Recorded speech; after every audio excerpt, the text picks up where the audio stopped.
छत्रपति शिवाजी महाराज और शव Maharaj, doctor B.R. Ambedkar, doctor Jyotirao Phule, मां सावित्रीबाई, ऐसे महान पुरुषों को जन्म दिए इस पावन धरती महाराष्ट्र धरती को मैं प्रणाम करता हूं।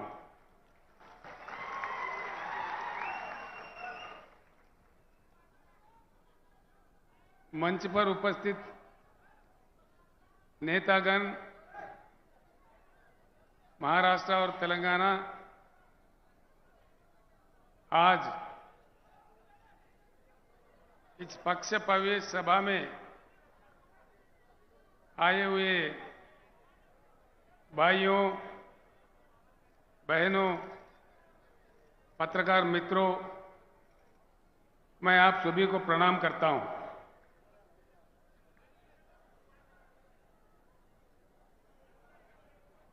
एक नई पार्टी BRS पार्टी कुछ समय पहले ही जन्म लिया था। इस पार्टी का नाम पहले TRS था। ये तेलंगाना राज्य तक सीमित था। देश के हालात समझने के बाद देश के विचारधारा को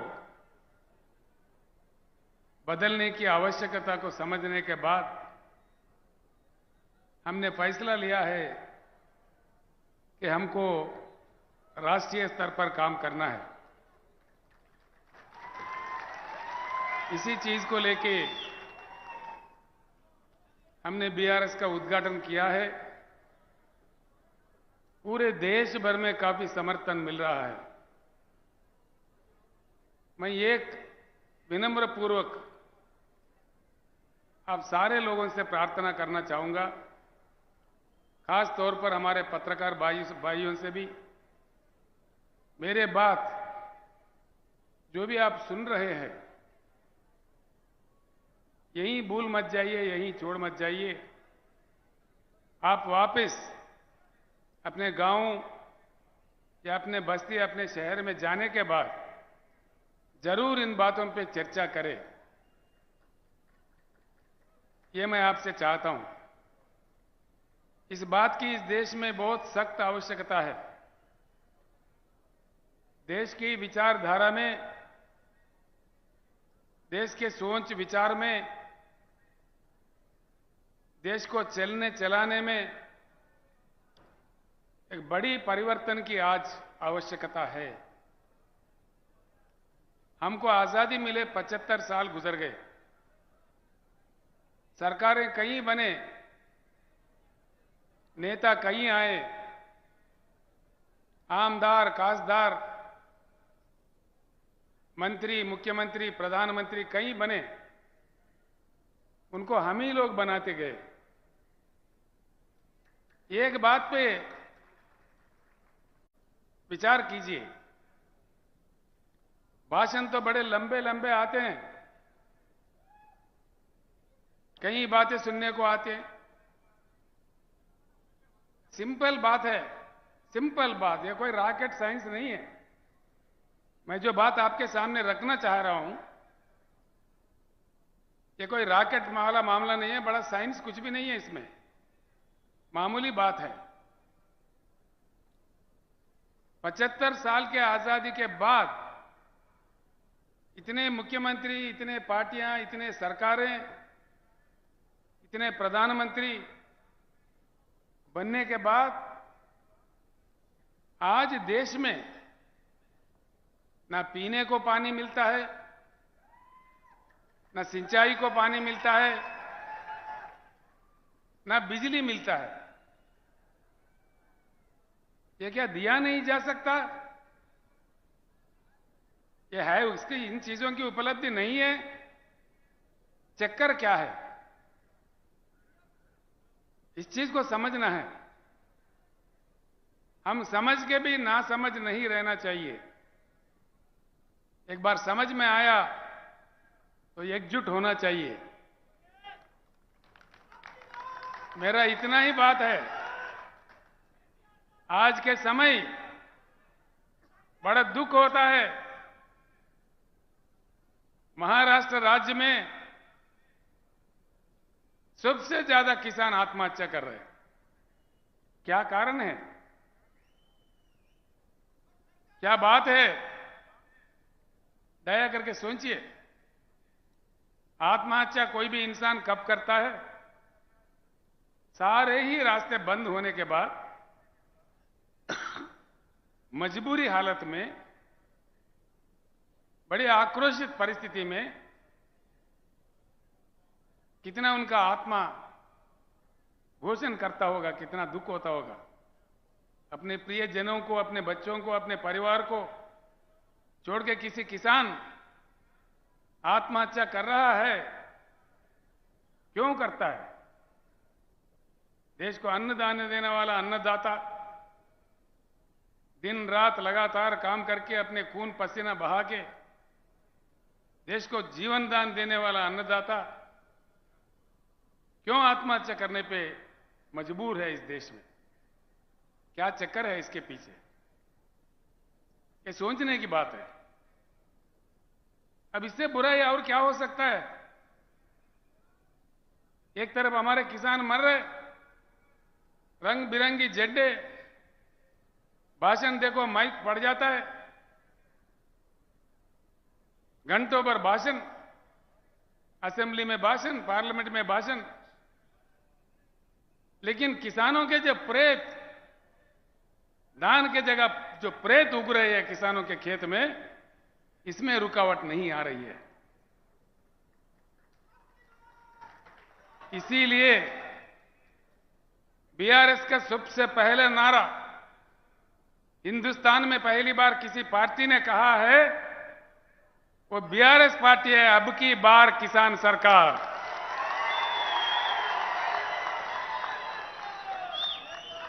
अब की बार, मुझे सुनने नहीं दे रहे, अब की बार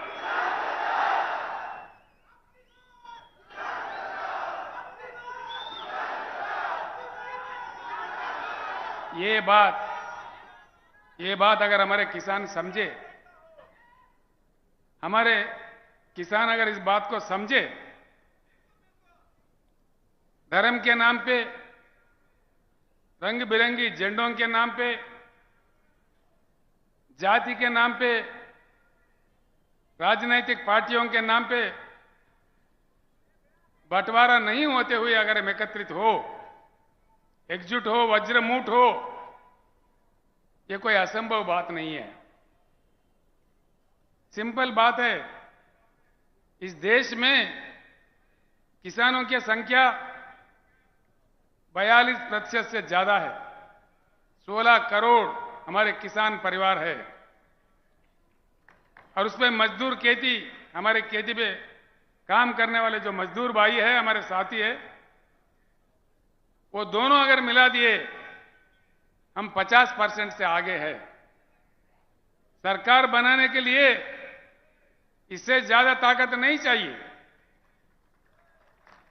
एक ही बात गांव में जाके चर्चा कीजिए, आज रात में, आज में, कल में, जब आपको टाइम मिले, अपने दोस्तों के साथ, अपने किसानों के साथ संजीदा बैठ के चर्चा उठाइए। क्या केसीआर ने आके नांदेड़ में ऐसा कहा कि ये बात सच है कि झूठ है? मैं इतना ही आपसे प्रार्थना करता हूं, जो लोग समझते हैं बात को, एक दीप से दूसरा दीप जलाए जैसा बात को फैलाना चाहिए, समझाना चाहिए। मुझे पूर्ण विश्वास है, भारत बुद्धिजीवियों का देश है, बुद्धुओं का देश नहीं है। वक्त आने पर, देश को बात समझ में आने पर, महापुरुषों को, महानेताओं को यूं तुत्कार दिया। देश में जब इमरजेंसी लगा, पाबंदियां लगे, लोग नायक जयप्रकाश नारायण के एक आवाज पे सारे देश एकत्रित हुए, उस समय के महान नेताओं को यूं उठा के फेंक दिए। आज वक्त आया है किसान भाइयों, बहुत हो गया इंतजार। 75 साल काफी लंबा ही समय होता है। अब तक हम हल चलाते हुए कलम किसी और के हाथ में दिए। किसानों को आज सिर्फ हल चलाना नहीं, कलम चलाना, कानून बनाना भी सीखना चाहिए। बोलने से फायदा नहीं है भाइयों, खाली बोलना नहीं है, नारा लगाना नहीं है। खुद बन जाओ आमदार, खुद बन जाओ खासदार, तभी बनेगा किसान सरकार। ये चेतना अगर आ गया, मैं एक बात आपके सामने रखता हूं। मैं कोई अमेरिका का कहानी या किसी अन्य देश का कहानी या किसी अन्य राज्य का कहानी नहीं कहता।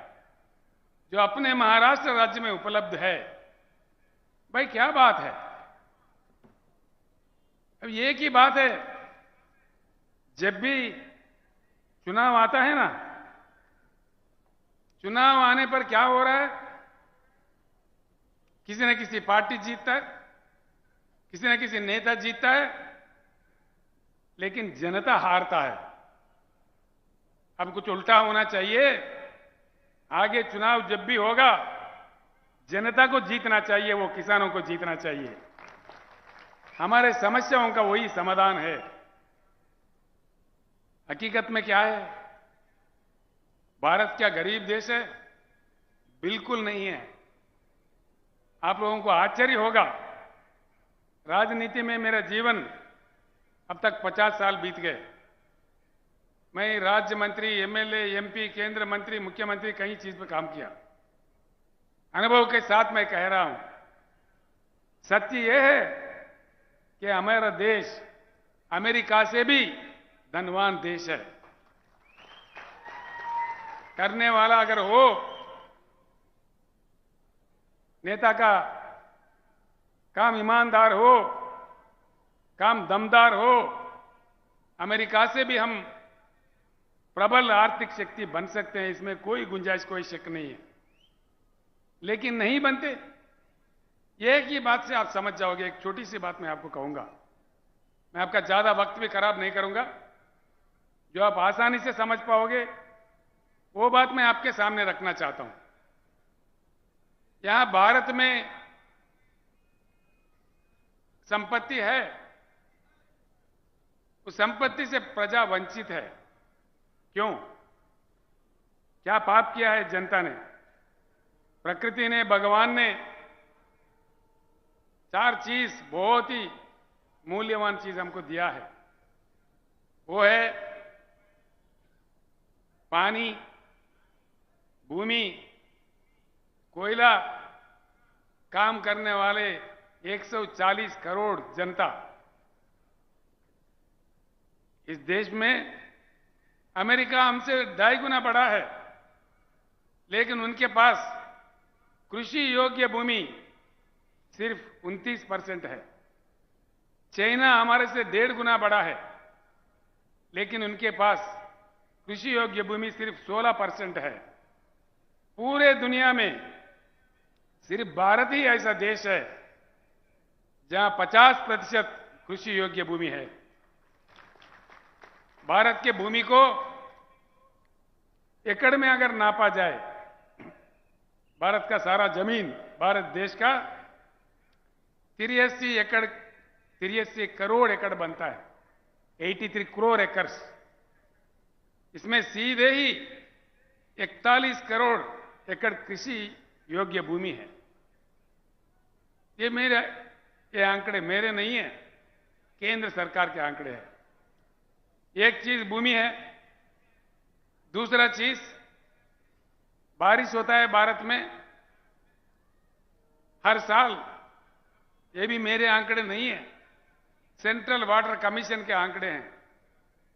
1,40,000 टीएमसी की बारिश होती है इस देश में। 1,40,000। इसमें आधा बारिश होने के समय में, आधा प्रतिशत इसमें बाष्पीकरण होता है, इवापोरेशन होता है। बाकी 70-75 हजार टीएमसी शुद्ध पानी हमारे नदियों में बहता है, कश्मीर से लेकर कन्याकुमारी तक। आज तक हिंदुस्तान में आजादी से लेकर आज 75 साल तक पानी अगर उठाया तो सिर्फ 20-21 हजार टीएमसी का उपयोग हो रहा है। बाकी 50 हजार टीएमसी का पानी समंदर में बह जा रहा है। ये भी मेरे आंकड़े नहीं है, सेंट्रल वाटर कमीशन के आंकड़े हैं। 50 हजार टीएमसी समंदर में जाता है। नेता हमारे तमाशा देख रहे, सरकारें हमारे तमाशा देख रहे। कोने कोने में पीने का पानी का किल्लत। महाराष्ट्र मुझे बड़ा अजीब लगता भैया। महाराष्ट्र से कृष्णा निकलता है, गोदावरी निकलता है, यहां प्रवरा नदी है, पूर्णा नदी है, पेनगंगा है, वेनगंगा है, वारदा है, पंचगंगा है, घटप्रभा है, मंजीरा है, भीमा है, प्राणहिता है, इंद्रावती भी है और छोटे छोटे कई नदियां हैं। महाराष्ट्र राज्य में पानी का किल्लत क्यों? इसलिए इसके कसूरवार कौन है? दया करके सोचिए। मैं इसीलिए आप सब लोगों को प्रणाम करके प्रार्थना कर रहा था, वापिस गांव जाके इस बात को चर्चा कीजिए। इस देश में सरकार किसने चलाया?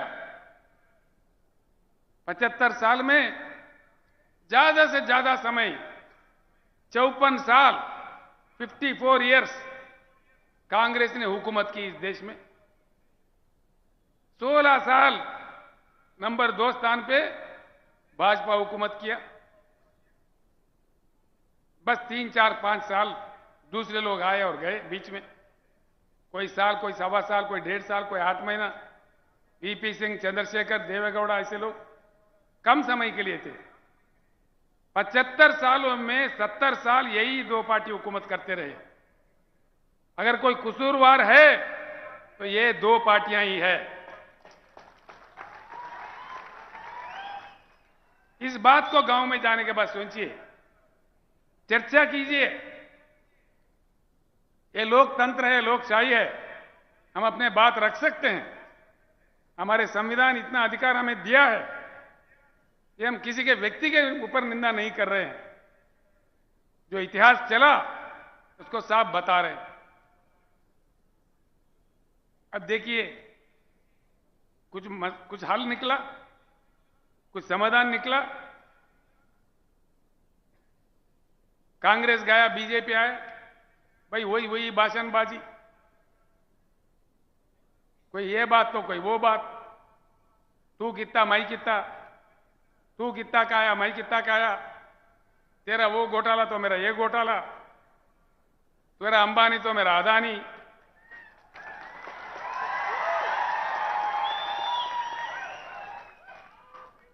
एक सिंपल बात मैं बताता हूं, सिंपल बात है जो आपके आंखों के सामने है, आसानी से आप समझ जाओगे।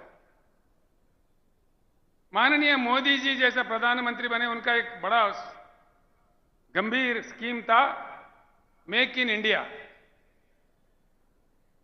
Make in India joke in India बन गया। क्या किधर गया भाई make in India? Make in India काम करता तो हर शहर में, भारत के हर छोटे छोटे शहर में चाइना बाजार लगता है। पतंगों का मांझा चाइना से आता है। दीपावली के पटाखे, होली के रंग, दीपावली के दिए, आखिर हम पूजने वाले गणेश मूर्तियां, हमारे राष्ट्रीय ध्वज तिरंगा, ये सारी चीज चाइना से आते हैं। भाई घरे घर, गांव गांव, गली गली चाइना बाजार लग रहा है, तो कहां गया मेक इन इंडिया? चाइना बाजार क्यों लगता? भारत बाजार लगना चाहिए ना। बस ये बात सच है। नांदेड़ में कितना चाइना बाजार है गिन लीजिए।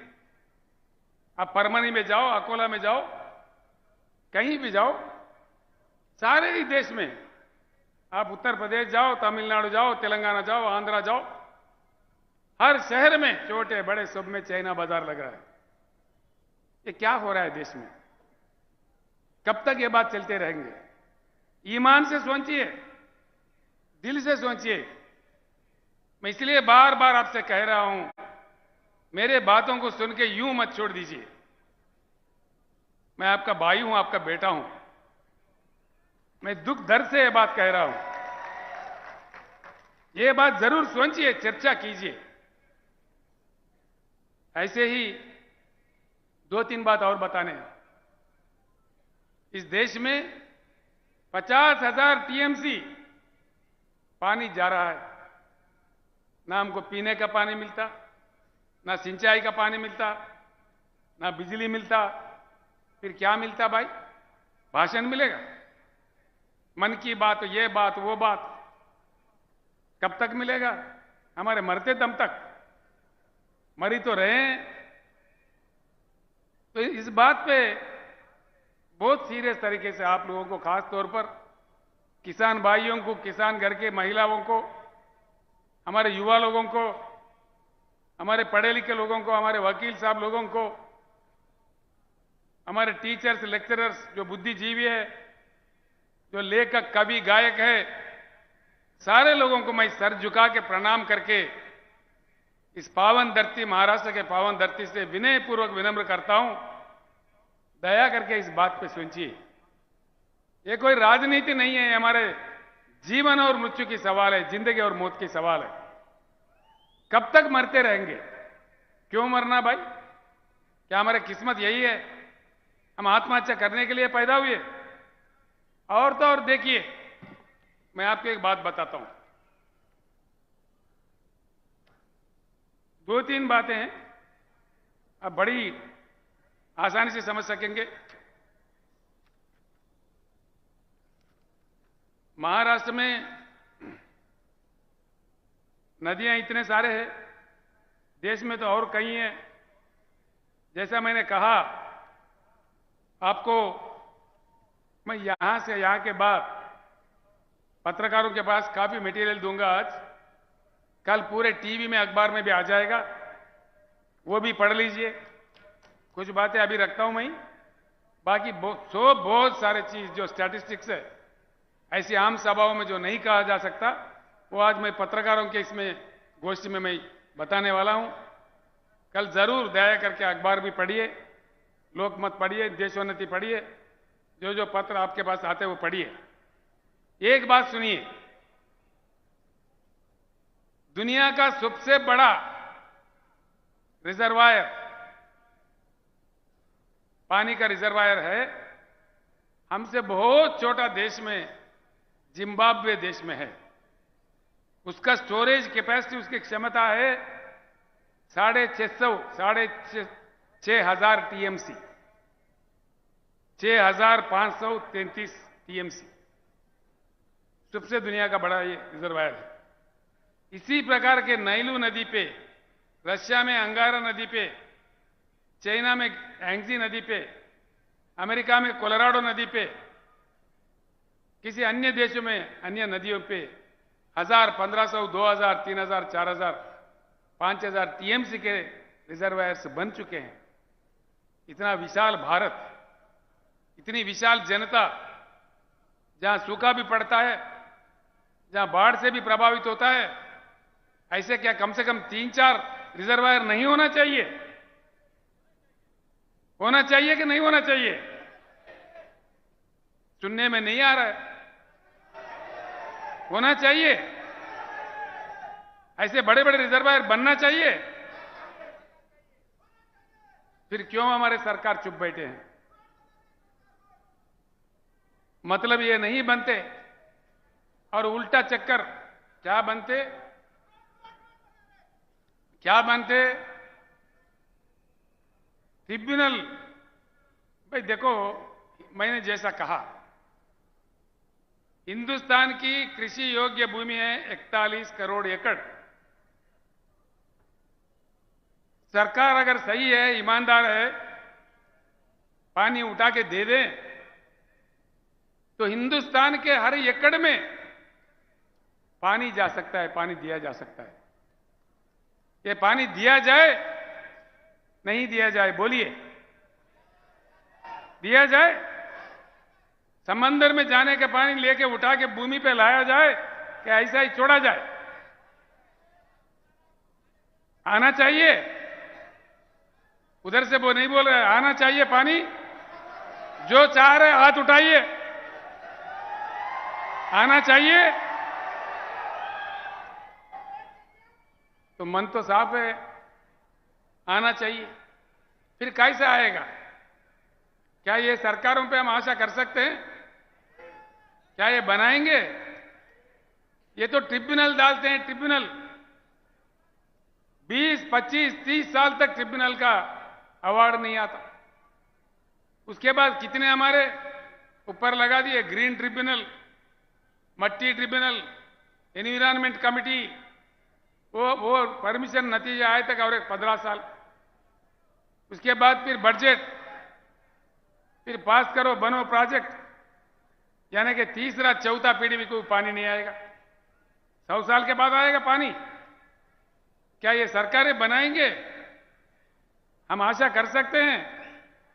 इसीलिए हमने कहा है, अब की बार किसान सरकार। किसान सरकार बना तभी ये बात संभव हो सकता है।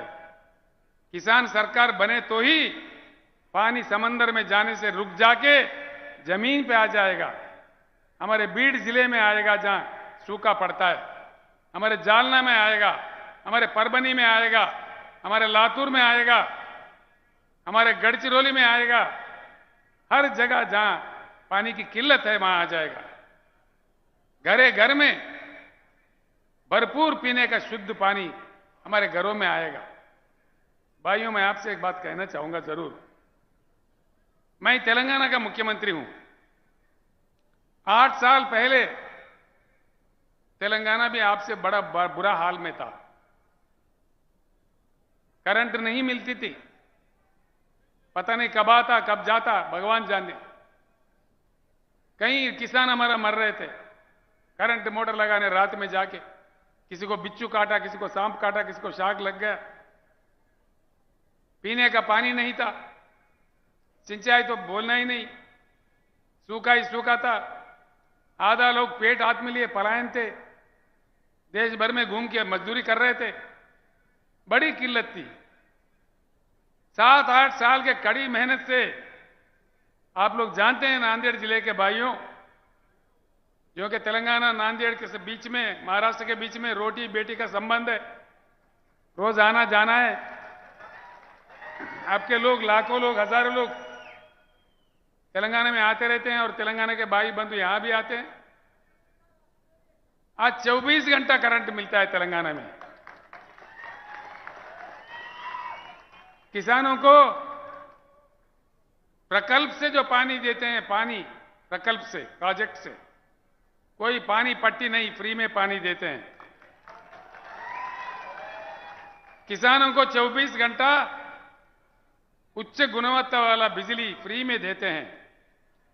कोई जाके, कोई माई का लाल का दम नहीं है किसान के पास जाके तुम्हारा कितना एचपी है, कितने मोटर है, क्या तुम्हारे 3 मोटर है, 2 मोटर है, लगाओ 50 मोटर भी लगाओ, कोई पूछने वाला नहीं है। कोई पूछने वाला नहीं है। आप जाइए, आप लोग आइए, मैं आपको आह्वानित करता हूं। 4 कदम यहीं आप आदिलाबाद आके देख सकते हैं।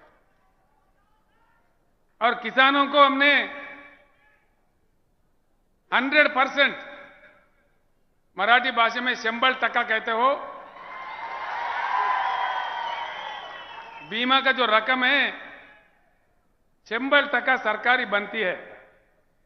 और दुर्भाग्यपूर्ण तरीके से किसी किसान का मृत्यु एक्सीडेंटल नहीं, सहज रूप में स्वाभाविक तरीके से भी, नेचुरल डेथ भी, नेचुरल मृत्यु भी अगर होता है, 8 दिन के अंदर उनके घर में 5 लाख का चेक पहुंच जाता है। 70 लाख किसानों का हमने ऐसा किया है। अभी तक करीब करीब 1 लाख किसान जिनका मृत्यु हुआ उनके घर पैसा पहुंच गया है। और किसानों के लिए 10,000 रुपए हर एकड़ को निवेश के लिए देते हैं, हर एकड़ को। और खरीदारी धान जितना भी उगता है पूरा पैदावारी 7,000 हमने परचेजिंग सेंटर खोला है। सारा का सारा धान सरकार ही खरीदता है, पूरा एमएसपी देके। ये चीज जब तेलंगाना में संभव है तो महाराष्ट्र में क्यों नहीं, मध्य प्रदेश में क्यों नहीं, अन्य राज्यों में क्यों नहीं, पूरे भारत में क्यों नहीं? क्यों नहीं?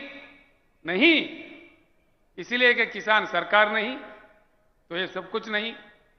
जहां किसान सरकार है वहां ये सब कुछ है। तो हम भी महाराष्ट्र में ये चाहेंगे या नहीं चाहेंगे? फिर बनाएंगे किसान सरकार?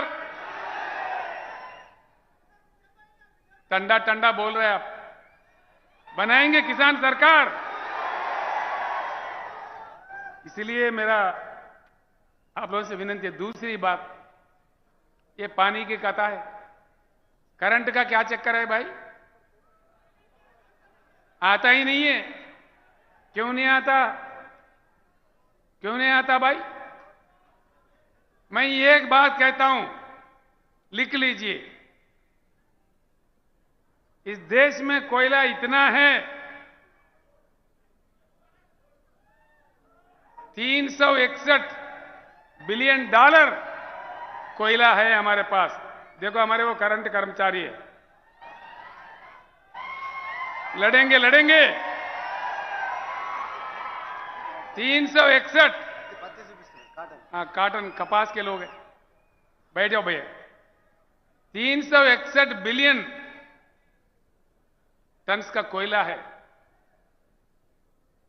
देश को जितना करंट चाहिए उतना अगर कोयला से बिजली पैदा करके अगर देश में 24 घंटा करंट भी दे दें, 125 साल के लिए ये कोयला सीमा बस है। और कोयला कहां है? कहीं आकाश में है?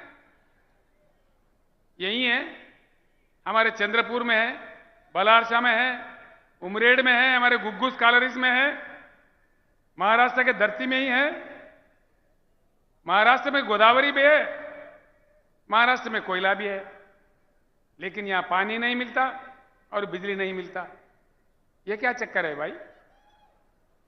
जरूर इसमें दाल में कुछ काला है। ये बात अगर आप सही समझ जाओ, इसमें कोई संस्कृत नहीं है, कोई अंग्रेजी नहीं है, कोई जर्मनी जापानी भाषा नहीं है। कौन सा बड़ा समझने की बात है इसमें? बस हम झंडा देखते ही पागल हो जाते हैं। हमारा नेता क्या दिया? तुम्हारा नेता हमारा पार्टी क्या दिया? क्या बनते? जब ज्यादा से ज्यादा सरपंच बनते होंगे, जिला परिषद चेयरमैन बनते होंगे, लेकिन हमारे किसानों का प्रेत उठ रहा है। इसमें हमको एहसास नहीं होना चाहिए? हमारे घरों में पानी की किल्लत है, इसका हमारे एहसास नहीं होना चाहिए? ये राजनीतिक तमाशा जब तक चलता रहेगा तब तक हम खामोश रहेंगे, तब तक हम बटे हुए रहेंगे, जब तक हम एकत्रित नहीं होंगे। जो संपत्ति हमारे सामने है, हमारा अपना है, हमारे गांव में है, हमारे राज्य में है, इसको जाके हमको वर्ल्ड बैंक से कोई भीख मांगने की जरूरत नहीं है, कोई अमेरिका का फाइल पकड़ने का जरूरत नहीं है। हमारा संविधान है, हमारे कानून है, हम कुछ सब कुछ बना सकते हैं। हम में वो ताकत है, हम आजाद हिंदुस्तान है। लेकिन पार्टियों के नाम पे, धर्म के नाम पे, जाति के नाम पे बटे हुए, बिखरते हुए हिंदुस्तानी है। इसलिए हमारा हालत यह है। मैं एक बात पूछता हूं भाइयों, ध्यान से सोचिए, दिल से सोचिए। आज इस देश का लक्ष्य क्या है? भारत का कोई लक्ष्य है? भारत अपना लक्ष्य खो दिया है अंधेरे में, अपने रास्ते भूल जाके अपने लक्ष्य खो दे के भटक रहा है। बस चुनाव जीतना ही लक्ष्य है, कोई लक्ष्य नहीं है। चुनाव जीतो, दंगा करो, फसाद करो, जाति भेद लाओ, मतभेद लाओ, करोड़ों खर्च करो, शराब पिलाओ, हत्या करो, लेकिन चुनाव जीतो। कब तक जिताते रहेंगे? आकर हम तंग नहीं हो रहा है? जिता जिता के थक गए भाई। कितने आते हैं वोट भिखारी, हर चुनाव में आते हैं रंग बिरंगी कहानी लेके। नेता बदलता है, हमारे किसानों का हालत क्यों नहीं बदलता? किसानों का हालत अगर बदलना है, जैसा तेलंगाना राज्य में बदला है, किसान सरकार आने पर ही बदलता है। अब देखो, मैं दुबला पतला आदमी हूं। मैं जब शुरू किया था, नेता लंबे लंबे मोटे मोटे थे मेरे से। अरे बोला, ये दुबला पतला याद ये कुछ दबा देगा भाई, इससे क्या होगा? अब क्या हुआ, देश जाता है। तो इसलिए नेता को देखा हैरान नहीं होना चाहिए। नेता का मोटापा कहां से आता है भाई? हमारे वोट से ही आता है। नेता बनता कहां से है? नेता का शक्ति क्या है? जब हम ये बात जान गए, जब तक ये बात नहीं समझेंगे भाइयों मेरे बहनों, हमारे को मुक्ति नहीं मिलेगा। हम ऐसे ही आत्महत्या करते रहेंगे, लेकिन हमारा कोई देखेगा नहीं। वो लोग हमको लाइट ले लेंगे। दूसरा बात, मैं आपको आश्वासन देता हूं, अगर आप किसान सरकार बनाओ, गुलाबी सरकार बनाओ, 2 साल के अंदर जगमगाता हिंदुस्तान, जगमगाता महाराष्ट्र। हिंदुस्तान के हर गांव में, महाराष्ट्र के कोने कोने के हर छोटे छोटे कस्बे में भी 24 घंटा उच्चगत गुणवत्ता वाला पावर देंगे। ये मेरा आपसे वायदा है। ये हमने करके दिखाया है तेलंगाना राज्य में।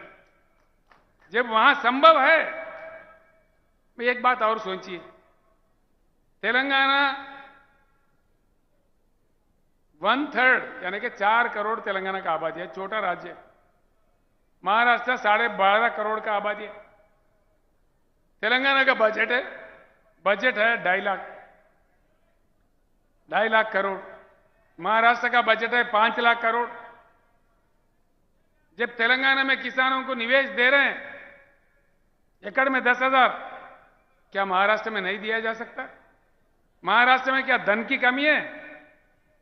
धन की कमी नहीं है यार, मन की कमी है। ये बात समझ जाओ।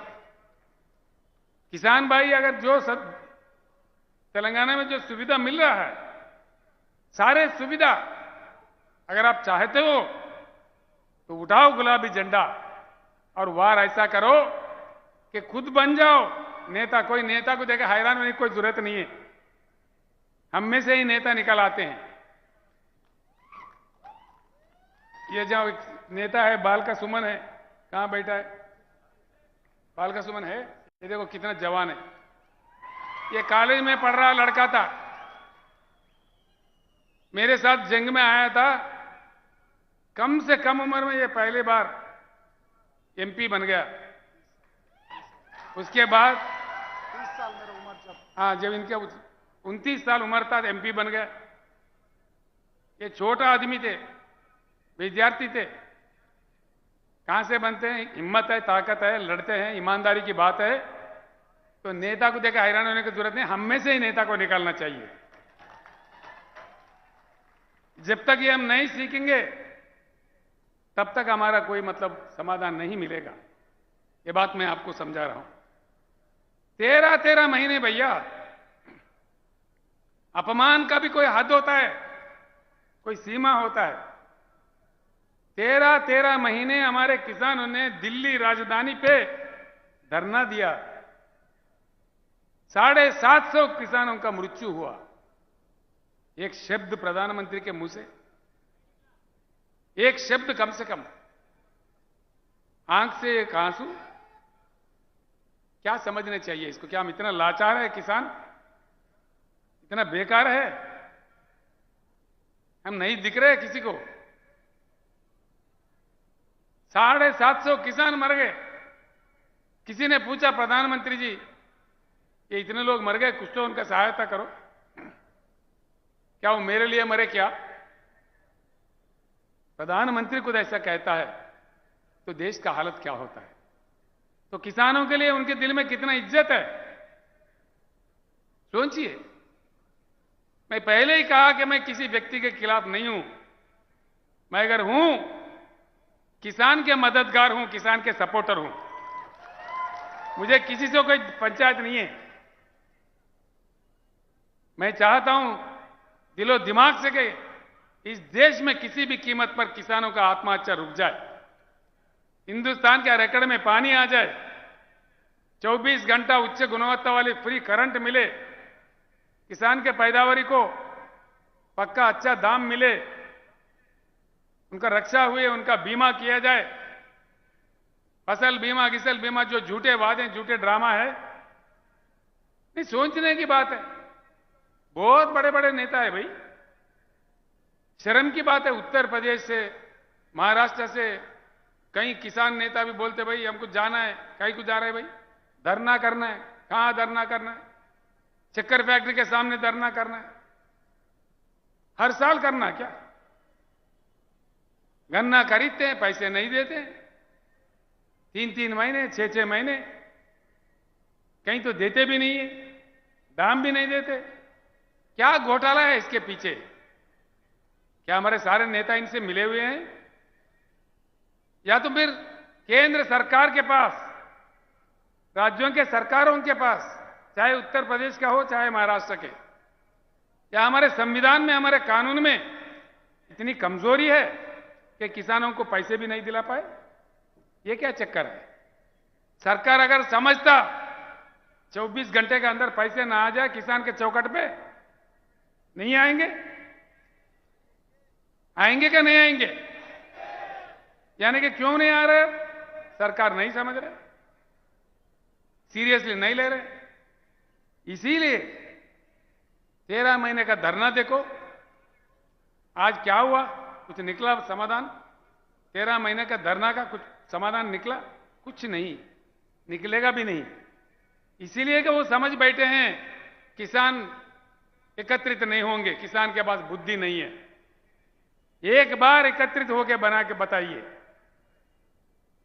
नांदेड़ भाइयों, महाराष्ट्र के अन्य जिला से आए हुए भाइयों, मैं आपसे विनम्र पूर्वक प्रार्थना करता हूं, आगामी जिला परिषद चुनाव में किसान अपने ताकत दिखा दे, महाराष्ट्र सरकार झुक के आपके पास आ जाएगी। एक बार तो दिखाओ कम से कम। सरकारों को सीधा उंगली से जब घी नहीं निकलता तो टेढ़ा उंगली से निकलना चाहिए। तो इसलिए मैं आपसे विनम्र पूर्वक विनती करता हूं, जब तक हम बिखरे हुए रहेंगे, बटे हुए रहेंगे, हम कुछ नहीं कर पाएंगे। इसीलिए मैं आपसे फिर एक बार अनुरोध करता हूं, कहीं अन्य समस्या भी है। हमने सिर्फ किसानों के लिए नहीं किया, तेलंगाना में हमारे बुनकर भी आत्महत्या कर रहे थे, मर रहे थे। आज उनको सिर्फ 50% में ही सारे उनके लिए प्रबंधन करते हैं, उनके जो सामान चाहिए होता है। हमारे धनगर जो बकरी पालते हैं, 75% सब्सिडी पे भारत में सबसे अधिक 7 लाख के ऊपर बकरी के यूनिट लाके उनको बांट दिए हैं। कलालों का हमने काम किया है, जो सेंधी के जाड़ों का रकम होता है उसको पूरा बर्खास्त कर दिया है। हर किसी को हमने काम किया है। करते करते जो मछुआरे हैं, मछली पकड़ते हैं, उनके लिए काफी हमने काम किया है। उनका भी आज कल्याण हो रहा है। तेलंगाना में फ्री में डालते हैं पूरे सीड जितना भी है, आज वो भी खुश है। जो नाई है, जो हमारे कपड़े धोने वाले धोबी भाई है, उनके लिए भी 250 यूनिट तक का पावर फ्री में देते हैं। वो लोग भी थोड़ा इसको उपयोग कर रहे हैं। हर जिले में एक मेडिकल कॉलेज हमने कायम किया है। 1000 से ऊपर आवासीय विद्यालय हमने बनाए हैं तेलंगाना में। ये सारी चीज जब वहां हो सकता है, यहां भी जरूर होना चाहिए, हो जाएगा। अगर आप समझ गए तो यहां के नेताओं के चक्कर में झंडा में उलझे रहोगे, फंसे रहोगे तो कोई काम नहीं बनेगा। तो इसीलिए मैं बार बार आपसे विनती कर रहा हूं, मैं जो भी कह रहा हूं, आगे पत्रकारों को मीटिंग में जो भी कहूंगा, उन बातों को जरूर सोचिए, गांव में चर्चा कीजिए। अगर मेरे बात सच है, मेरे बात में ईमान है, तो उठाइए गुलाबी झंडा, सरकार किसान का बनाइए, दम बताइए अपना, तब जाके समाधान मिल सकता है। आखिरकार दलित भाई, हमारे दलित वर्ग के लोग पीड़ित वर्ग के लोग हैं, आदिवासी लोग भी है। दलित वर्ग के लोग कब तक रहेंगे ऐसा? इनके लिए भी तेलंगाना में अच्छा समाधान निकाला है। तो तेलंगाना दलित बंधु स्कीम है। हमारे पास 17.5 लाख दलित घराने हैं तेलंगाना में। उनको, हर फैमिली को वापस नहीं देने वाला, बिना किसी बैंक के झंझट के 100% सब्सिडी के रूप में 10 लाख रुपए हर घराने को देते हैं। वो जो काम कर सकता है, उनका कोई रोक दाग नहीं है। जो काम वो समझता है कर सकता है, वो कर सकते हैं। तेलंगाना दलित बंधु आज पूरे हिंदुस्तान में मशहूर है। ऐसा ही भारतवर्ष में दलितों के साथ जो अन्याय हुआ, उनका भी पीड़ा चले जाना चाहिए। ये हमारा भारत समाज का फर्ज बनता है। तो इसीलिए हमने प्रतिज्ञा लिया है, शपथ लिया है, बीआरएस सरकार आ जाए तो हर दलित घराने को 10 लाख रुपए दिया जाएगा। हर साल 25 लाख दलित घराने को देश में दलित बंधु भी लागू किया जाएगा पूरे देश भर में। रैतु बंधु जो है, किसान बंधु स्कीम, वो भी हर जगह दिया जाएगा, हर राज्य में दिया जाएगा। भाइयों, इससे मैं एक ही बात आपको कहता हूं, मैं आपको कोई युद्ध करने के लिए नहीं कह रहा हूं, आपसे किसी से झगड़ने का, लड़ने के लिए नहीं कह रहा हूं। कोई धूप में, बारिश में आके जंग करो, मैदान करो, तलवार पकड़ो, ये बात मैं नहीं कहता। बस सिर्फ इतना करो कि बैठो, समझो, चर्चा करो, एकत्रित हो जाओ। हाँ, ऐसा उंगली से मारे तो मार नहीं लगेगा। मुट्ठी भर के पचकड़ मारो तो जबरदस्त मार लगेगा। उंगली बन के नहीं रहना है, मुट्ठी बन के रहना है। एकत्रित हो जाओ, अपने वोट अपने लिए इस्तेमाल करो, अपने वोट अपने लिए। अपना सरकार बने, तब जाके हमारा समाधान निकलता है। पानी आ जाएगा, बिजली आ जाएगा, एक के पीछे एक सुबह आ जाएगा, सारे समाधान निकाल जाएंगे। ये गोलमाल से हम हट जाएंगे, अपनी सरकार बना लेंगे। मैं आपसे नहीं, कई चीजें भाई क्या बोलते, मैं आपको कम बातों में कुछ बातें समझाने की कोशिश किया, काफी अन्य बातें भी है। किसानों पे मैं ज्यादा कहना चाह रहा था। इससे पहले हमारे धर्माबाद तालुके के बापूराव कदम जी, हमारे युवा मित्र गणेश कदम मेरे पास आए थे। काफी साल पहले से मेरे पास आ रहे हो। वो चाह रहे थे बार बार कि साहब आपकी आवाज महाराष्ट्र में आ जाए, नांदेड़ में आ जाए। मैं उनका शुक्रिया अदा करता हूं और आप तमाम लोगों का भी शुक्रिया अदा करता हूं। मुझे आशीर्वाद देने के लिए जो इतनी भारी संख्या, मैंने सोचा भी नहीं था इतनी बड़ी तादाद में आप आओगे। इतनी बड़ी संख्या में आके जो आपने एकता बताई, जो प्यार मुझे दी, जो आशीर्वाद आपने दिया है, मैं दिल में रखूंगा, मैं भूल नहीं जाऊंगा। ये मेरा पहली सभा था महाराष्ट्र राज्य में। कुछ ही दिनों में भाइयों बीआरएस का काम शुरू होगा। हमारे मानिक कदम जी जो किसानों के लिए जिंदगी भर लड़ते हैं, हमारे दशरथ सावंत काका, अभी उनका 84 साल उम्र है, 84 ईयर्स, अभी भी वो किसानों के लिए तड़पते हैं। ये लोग तैयार किया है पूरा नक्शा। सिर्फ 8-10 दिन के अंदर हर गांव में बीआरएस की गाड़ी आ जाएगा, हर गांव में आ जाएगा। पूरे कमिटियां बनेंगे ताकत जुटाने के लिए। किसानों को एकत्रित करने के लिए 10 दिन के अंदर, मात्र 10 दिन के अंदर पूरे गाड़ियां हर गांव में, मतलब यानी कि महाराष्ट्र राज्य में 288 असेंबली हल्के हैं, पूरे 288 गाड़ी एक साथ निकलेंगे।